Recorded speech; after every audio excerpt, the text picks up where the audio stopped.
Today we will discuss about the laws of reflection. Firstly, what is reflection? Reflection क्या होता है? Reflection is the bouncing back of light when it strikes on polished surface. जब एक light जो है polish surface से टकराती है तो वो बाउंस बैक हो जाती है, उसी तरफ वापस मुड़ जाती है। तो अब इससे रिलेटेड रिफ्रैक्शन से रिलेटेड लॉ है हमारे पास, और वो लॉज ऑफ रिफ्लेक्शन होता क्या है। अब सपोज करो आपके पास एक प्लेन मिरर है।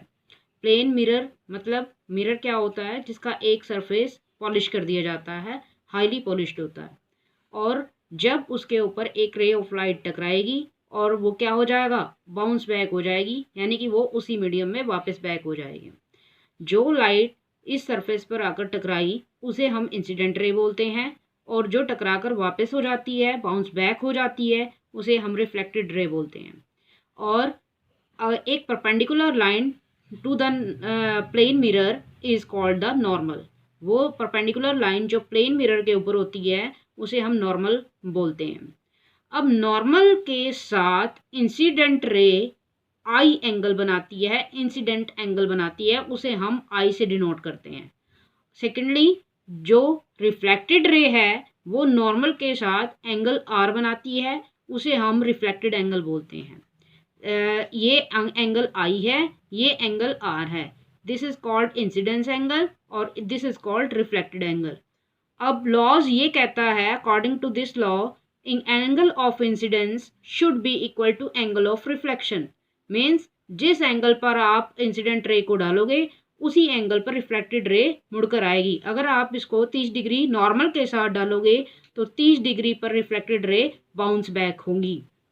नंबर 2, जो आपकी इंसिडेंट रे है, रिफ्लेक्टेड रे है, नॉर्मल है, वो एक ही प्लेन में होना चाहिए, अलग अलग प्लेन में नहीं होना चाहिए।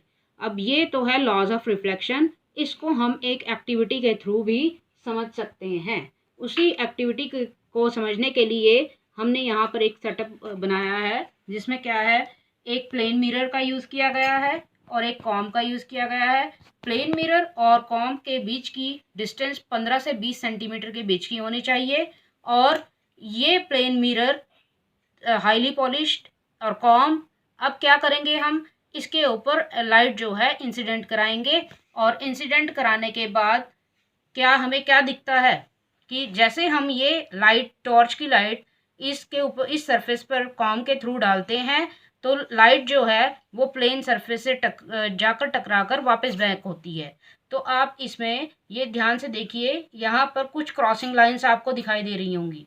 ये क्रॉसिंग लाइंस जो है वो रे ऑफ लाइट गई और टकराकर जो है वो उसी मीडियम में वापस बैक हो गई, रिफ्लेक्ट हो गई।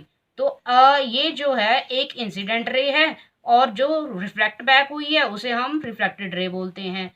और इसको आप डिफरेंट डिफरेंट लाइट को जैसे जैसे आप डिफरेंट डिफरेंट एंगल पर घुमाएंगे, लाइट जो है उसी तरह से इंसिडेंट रे और रिफ्लेक्टेड रे दोनों जो है टकराकर वापस बैक होंगी। और ये आप इस एक्टिविटी को इसके थ्रू समझ सकते हैं, लाइट की एक्टिविटी को। ये हमारा लॉज ऑफ रिफ्लेक्शन है। इसको अलग अलग एंगल से भी आप देखेंगे लाइट को, तो आपको इंसिडेंट और रिफ्लेक्टेड रे जो हैं ध्यान से दिखेंगी। ये हमारी जो है आज इन लॉज ऑफ रिफ्लेक्शन की एक्टिविटी है। This is called the laws of reflection.